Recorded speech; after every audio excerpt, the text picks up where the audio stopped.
Usa ka pagtuo, usa ka tingog, usa ka katawhan.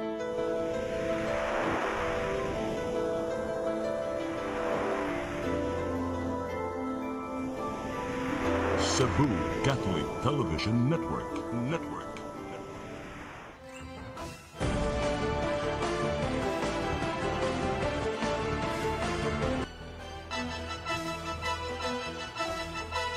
Uluhan sa mga balita sa Sayri 47. Balaod doon nga nag-aumento sa suhulan ng 100 pesos, aprobado na sa Senado.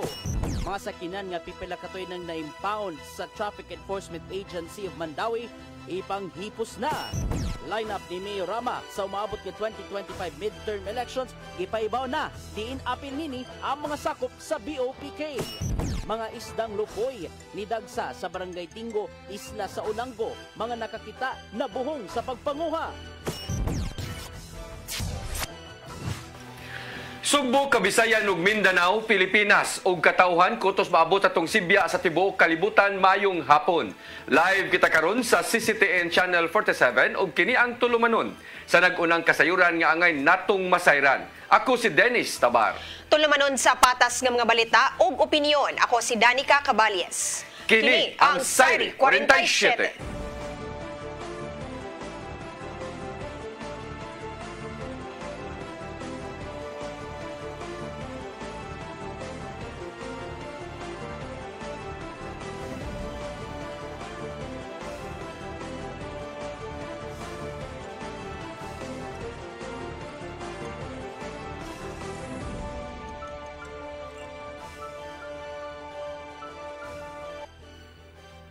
O karon sa kompletong detalye sa atong mga balita, balaod nun nga nag-uminto sa suhulan sa 100 ka pesos, aprobado na sa Senado. Gitataw hinuon sa mga nagduso nga wa kini nakaapekto sa kasamtangang balaod sama sa Wage Rationalization Act. Ang kasayuran ihatod ni Gian Navarro. Aprobado na sa Senado sa third and final reading ang balaudnod nga nag-umento sa minimum wage og 100 pesos ngadto sa mga pribadong sektor. Ana sa 20 ka mga senador ang mipabor sa Senate Bill 2534 kung an act providing for a 100 pesos daily minimum wage increase for the employees and workers in the private sector. Giklaro ni Senador Francis Escudero nga ang maong balaod nun wala nakaapekto sa Republic Act 6727 kung Wage Rationalization Act ug RA 9178 kung Barangay Micro Business Enterprise Act. Walay nun mitambong sa mong session kagahapon alang sa pagbotar. Mo silang Senador Lito Lapid, Amy Marcos, Cynthia Villar ug Mark Villar. Giango pinuon sa grupong Ama Sugbo KMU ang maong wage hike dungon sa paghulagway nga sakit sa buot alang sa mga negosyante. Matod sa gipadala nilang pamahayag nga ang kagamhanan adunay mahimo aron maabagan ang mga ginagmayng magpapatigayon. Samtang nakita sa Cebu Chamber of Commerce and Industry nga delikado alang sa ekonomiya ang maong uminto sa suhulan. Gikabalakan sa ilang presidenteng si Charles Kenneth Ko ang gihimo sa Senado diin wala gayod nila kini nabuhat sukad na sukad. Pirma na lang ni Presidente Bongbong Marcos ang gipaabot aron hingpit ng matuman ang umento sa suhulan. Gian Navarro, CCTN News. Traffic Enforcement Agency of Mandawi kun team nakigalayon sa Land Transportation Office. Alang kini sa tinguha nga mahipos na ang mga sakyanan nga pila ka tuig nga na-impound. Ang kasayuran nihatod ni Mary Rose Sagarino.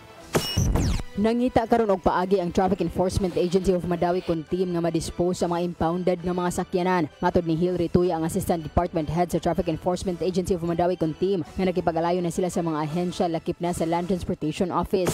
Ang among gihimo is we're closely coordinating with LTO unsaon, then ang katong mga owners, katong mga nadakpan o ang mga registered owners amo ang mga gipangontak. Moabot sa kapin usa ka libo ka mga sakyanan ang na-impound diin sagad diini mga motorsiklo. Ang syudad dugay na nga nagtinguha nga mapasubasta ang maong mga sakyanan apan wala pa gihapon na dayon. Niaging tuig ni tanyag og amnesty program ang dakbayan aron makuha ang mga sakyanan sa mas ubos nga presyo. Gitan-aw karon ang posibleng pagtanyag pagbalik og amnestiya aron mainganyo ang mga tag-iya sa pag-claim sa ilang sakyanan. Aminado ang team nga nagpakisayod ang Commission on Audit bahin sa disposal sa mga impounded vehicles. Legislations naman in place na natin mga enabling ordinance kanang bahin anang sa disposal na natay mga dynamics, parameters unsaon. Ang ato lang ni Jud is wala na to na prepare tingali nga doon na pa ni mga legal issues such as kanang ang ganang ownership ana. Kay technically you cannot dispose something which is not yours ba. Mary Rose Sagarino, CCTN News. Archdiocese of Cebu nakigdialogo na sa mga kadagkuan sa National Museum of the Philippines. Subay kini sa panawagan sa mga opisyal nga ibalik dayon sa lungsod sa Bulhoon ang mga nangawa nga pulpit panels sa usa ka simbahan. Ang kasayuran ihatod ni Gian Navarro. Buot nga makigdialogo ang Archdiocese of Cebu ngadto sa mga kadagkuan sa National Museum of the Philippines karong nakit-a na ang nawalang mga pulpit panels gikan sa simbahan sa lungsod sa Bulhoon. Dungan kini silang paghangop karong ana-ana sa maong museo ang upat ka panels gikan sa Archdiocesan Shrine o Patrocinio de Maria Santissima. Matod sa gipadalang pamahayag ni Arsobispo Jose Palma nga gipanag-iya gyapon sa maong simbahan ang panels nga naghulagway sa Augustinian Saints. Ilabi na nga walay permiso gikan sa kaniadtong arsobispong si Ricardo Cardinal Vidal ang pagtangtang sa maong butang base sa nahipos nilang records. Gihimugatan sa Archdiocese ang pagpanag-iya sa mga pulpit panels ug hayan mabalik na kini sa mga simbahan sa labing daling panahon. Giangop hinuon sa mayor sa Bulhoon nga si Joji Derama ang mga kalambuan taliwa sa naangkong kasagmuyo sa ilang mga konstituente. Gipadapli niya ang pasangil sa giingong pagpangawat sa panels. Maong giyunan na lang niya ang plano sa Kapitolyo nga ipaagi lang una sa diplomasya ang hangyo. Kung mag-uyon man ang managlaing habig sa mamahimong panagsabot, yulagway kini ni Derama isip usa ka maayong matang aron iselebrar. Balik siya after pila ka 2 3 decades. So kung natawa ito, nawala ito good. So siguro ko na, marako nag-ista ko, marag itong pagka-enshrine sa Bulong ba? Maong gidapit ni Gobernador Gwendolyn Garcia ang mga kadagkuan sa NMP aron bisitahon ng Archdiocesan Shrine sa lungsod sa Bulhoon. Matod ni Garcia nga kinalang makita sa mga kadagkuan ang kahimtang sa simbahan og mas makasabot sa ilang baruganan bahin sa nawalang pulpit panels. Kabahin lang kini sa gitinguhang direktang kasabutan ngadto sa maong opisyal. Mipasalig siya nga hatagan og igong seguridad sa higayong mabalik man kini sa simbahan. Daan ang namahayag ang National Museum of the Philippines nga abli sila sa bisan unsang matang sa dialogo. Please return it. You do not need to identify yourself, but please return it in anonymously if need be. Because, well, minisay unta ni makagaba. Ug ang gaba dili magsaba. Gian Navarro, CCTN News. Laing kauban nga nalambigit sa pagpang-scam sa mga tao sa pagbaligya og yuta sa Lapu-Lapu, ipatawag sa mayor sa Dakbayan.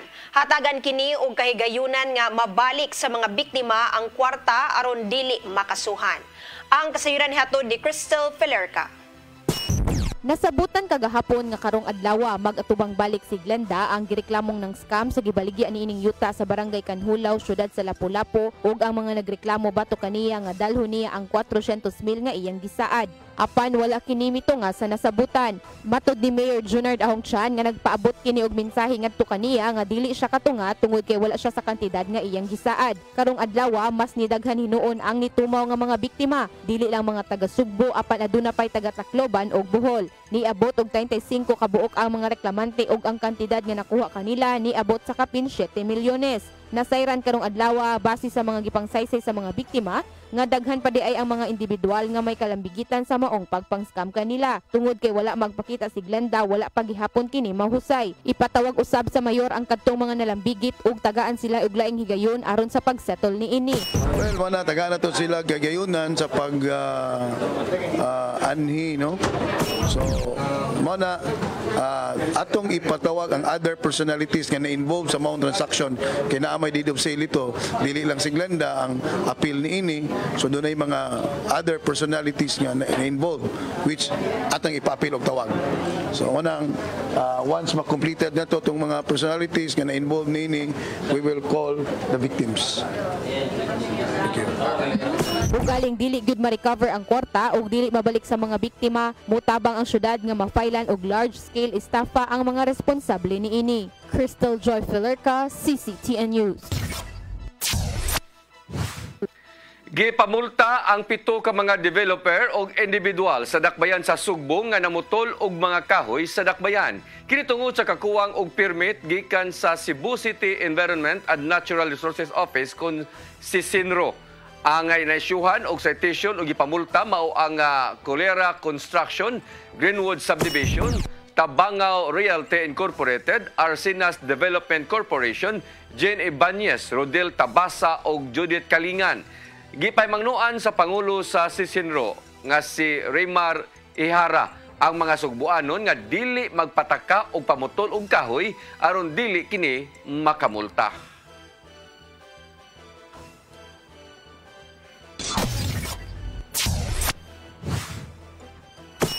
Musunod, line-up ni Cebu City Mayor Michael Rama sa maabot nga 2025 elections, gipahibaw na apil nini ang mga sakop sa BOPK.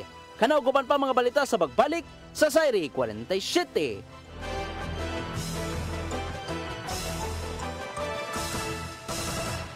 Ako si Mr. Rudy Romares, electrical subcontractor ng maong building. Ani adto nga wala pa ko mogamit og koy sakit akong tuhod, iglakaw na ko, akong mga lutaha, no. Labi na gikan ta sa overtime. Di sa ko ganahan mo kaon, nindot na ang resulta kay karon mo agi ta sa rampa diha, no, maglakaw ra jud ko. Mga batan-on nga mauwahin akong lakaw kay kusog na ko mulakaw tungod sa paggamit nako sa koy. So ay mo gamit sa koy kay nindot kay resulta. Daghang kay salamat sa koy herbal capsule. Barato na, epektibo pa. Koy Herbal Capsule. Discover the beauty of the Philippines.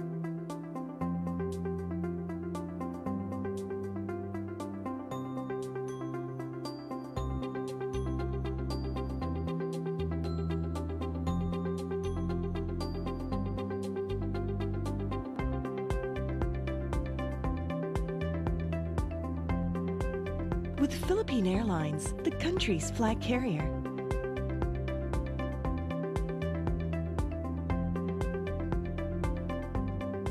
The airline that lets you feel the warmth of the nation.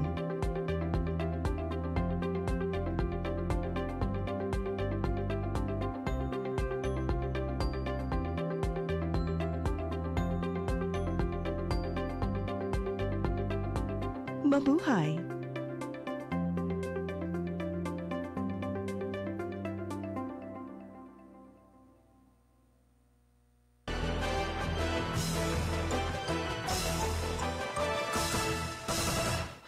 Balik sa atong mga balita, Cebu City Mayor Michael Rama mipahibaw na sa line-up sa iyang partido alang sa nagsigabot nga eleksyon diin pipilan niini mga sakop sa BOPK. Apan usa sa mga sakop sa BOPK nga apil sa ginganlan sa mayor, mihimakak nga doon na konfirmasyon ang maong line-up. Ang kasayuran ihatod ni Sherisa Mayoy. Minority Floor Leader Councilor Nestor Archival ug lain pang tulo ka alyado sa Bando Osmeña Pundok Kauswagan kun BOPK ang gipanganlan ni Cebu City Mayor Michael Rama nga nalakip sa iyang 2025 midterm election line-up. Kini mao sa lang ABC President Franklin Ong, former SK Federation President Jessica Rish ug si North District Congresswoman Cutie Del Mar. Matod ni Rama nga padayon gihapon ang Garcia Rama tandem sukuwahi sa mga hungihong nga dili na mo line up si Vice Mayor Raymond Alvin Garcia kang Rama sa umaabot nga eleksyon. Lakip maginganlan niya sa North District mo silang Noel Wenceslao, June Alcover, Arlene Guardo, Dr. Peter Mancao, JP Labella, Ernest Herrera, Maria Pino ug Attorney Melvin Ligaspi. Samtang sa South District mao silang Attorney Gayalon, James Cuenco, Attorney Joy Pesguera, Philip Safra ug Dondon Hontiveros. Nanadaan, dili na nanadaan, which include Jessica Rish, Franklin, Archibald, Ranson, General Governor Noel Wenceslao, JP Labella. Wala siya mga... At ang gimakak na Archival nga doon na sa confirmation sa pakig-aliado ni Rama nga do kaniya alang sa umaabot nga eleksyon, apan wala siya nadawat nga formal invitation gikan sa kampo ni Rama. Gani wala pa kaayo siya modetali sa giingong paglabang niya gikan sa BOPK kadto sa kampo nilang Rama ug Garcia.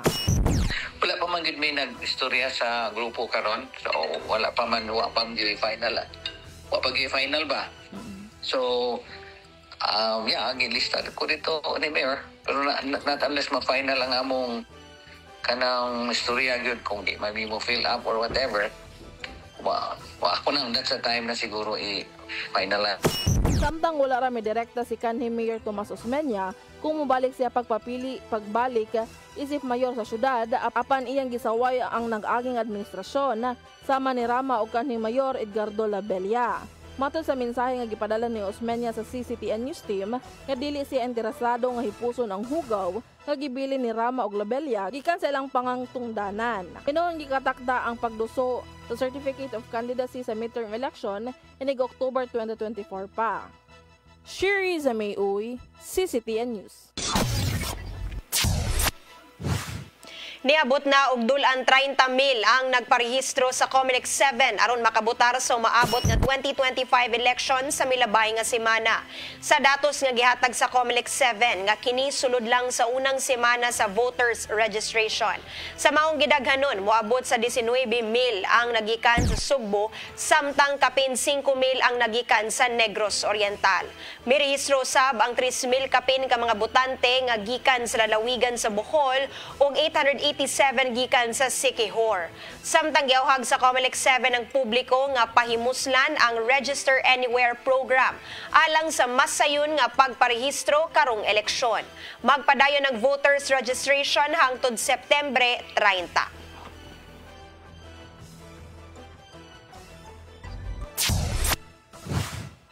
Kampo ni Duterte mibutyag nga nasinati sa nasod ang constitutional crisis gikan sa kasamtangang administrasyon.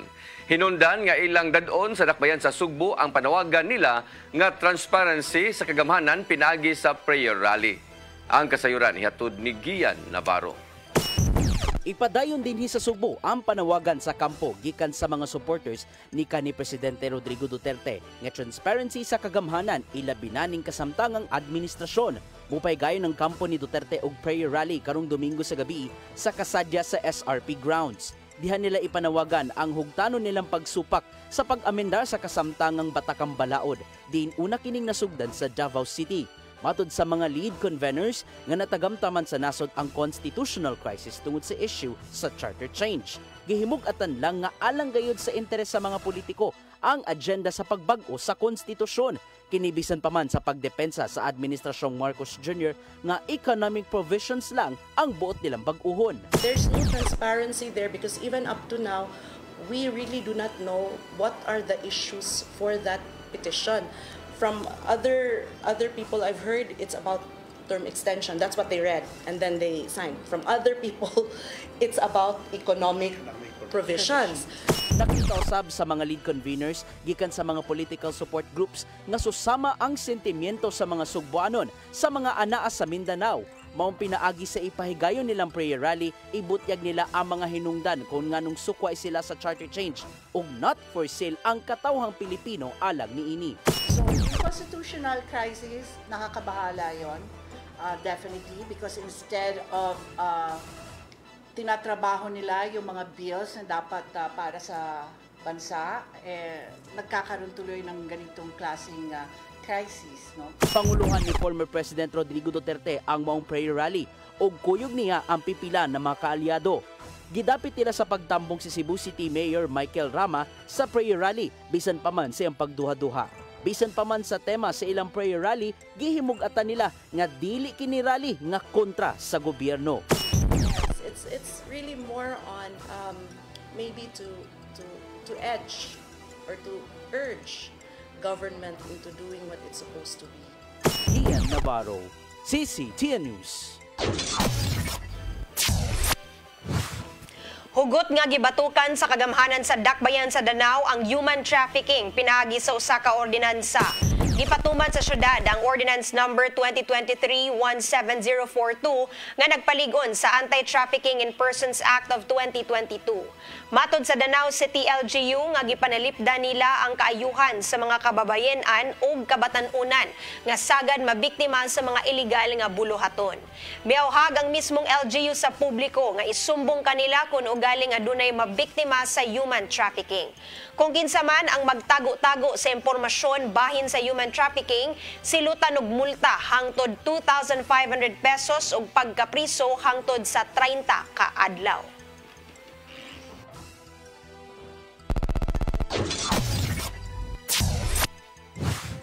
Drug warriors nga nakahuman sa community-based drug rehabilitation program sa Dakbayan sa Mandawi nakadawat og pinansyal nga ayuda gikan sa kagamhanan sa syudad. Ang kasayuran ihatod ni Mary Rose Sagarino. Nakadawat og pinansyal nga ayuda ang mga drug warriors nga nakahuman sa community-based drug rehabilitation program sa syudad sa Mandawi. 5,000 pesos ang ilang nadawat, dugang 5,000 pesos usab ang gikatakdang ihatag basta Dakbayan. Tinguha nga matabangan ang mga warriors sa ilang panginabuhian og makasugod og ginagmay nga negosyo. Ato sang kuan gyud nga do nagi inclusive nga kuan nya participatory type of governance. Dili ni mahimong ang syudad lang, ang barangay lang, kundi ang kinatibuk ang kuan no Dakbayan sa Mandawi nga magtinabangay ta. Lakip sa mga nakadawat mao silang alias sa James sa barangay Banilad ug alias sa Jeric sa barangay Tipolo. Para sa kayuhan kuno namo kuno sa about sa pamilya. Na ang palitonon kuno na about sa pamilya kuno dili buldos-buldos kuno kwartaha. Oo. Dako-dako dito sa Banzer ko. Ay na badyanan ko karon. Naglikay na jud ko, hindi na jud ko mabasa kan. Pinitay sa mga bisyo.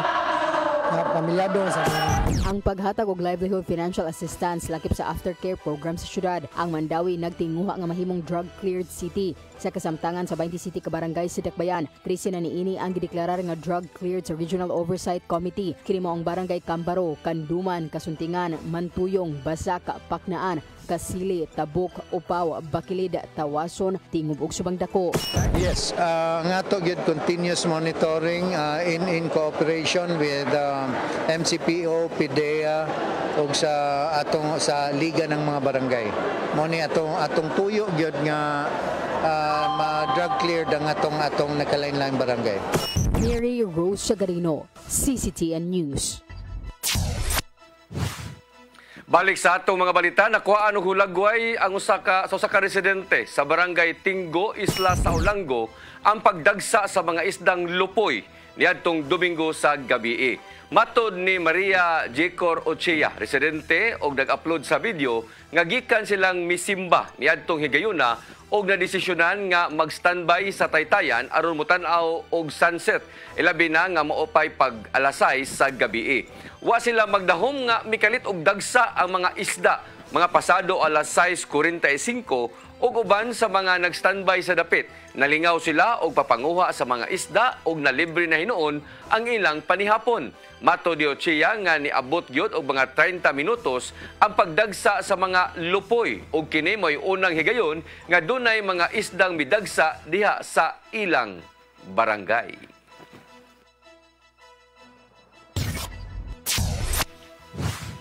Nadakpan sa hot pursuit operation sa Mabolo Police Station ang duha ka habal-habal driver nga nanglabni sa usa ka babay iskina Pope John Paul II Avenue ug MJ Cuenco, Barangay Mabolo ning Dakbayan sa Sugbo.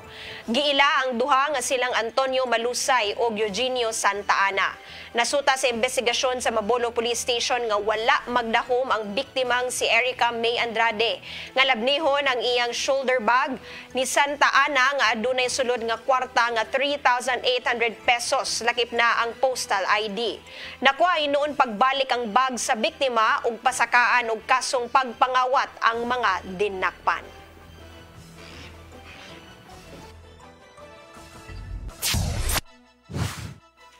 Mga drug surrenderer sa Barangay Pasil nga naa sa listahan sa PNP ug PDEA 7 mopaubo sa ikaapat nga hugna sa Community-Based Drug Rehabilitation Program sa kagamhanan sa Dakbayan sa Sugbo. Gitawag kini og atong giyahan alang sa kausaban nga kabahin sa drug clearing program sa gobyerno.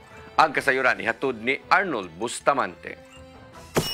Sa listahan sa Cebu City Police Office ug sa Philippine Drug Enforcement Agency 7, dunay 279 ka mga drug personalities sa Barangay Pasil ang bitahan silang kaugalingon ug miangkon nga tigamitan sa iligang nga drugas. Sa mga ginikanon 28 pa lang ang nakatapos na sa Community-Based Drug Rehabilitation Program kun CBDRP nga gipasigdahan sa Cebu City Office on Substance Abuse Prevention kun COSAP nga ginumalan ni Jonah Jan Rodriguez. 38 ang nagadakpan sa mga anti-illegal drug operations ug 28 sab ang nakala samtang na dunay 111 ang dili na malocate sa kapulisan o sa PDEA nga posibleng namatay na o baka namalhin og dinayanan. Tungod nagibuksan pagbalik sa kusap uban sa kapulisan sa Tekpen Sugbo o Philippine Drug Enforcement Agency 7 ang upat ka buwan nga CBDRP aron mahurot ang tanang drug personalities kada sa drug watch list sa kapulisan subay sa lang nga tinguha makabut ang barangay drug clearing program sa gobyerno.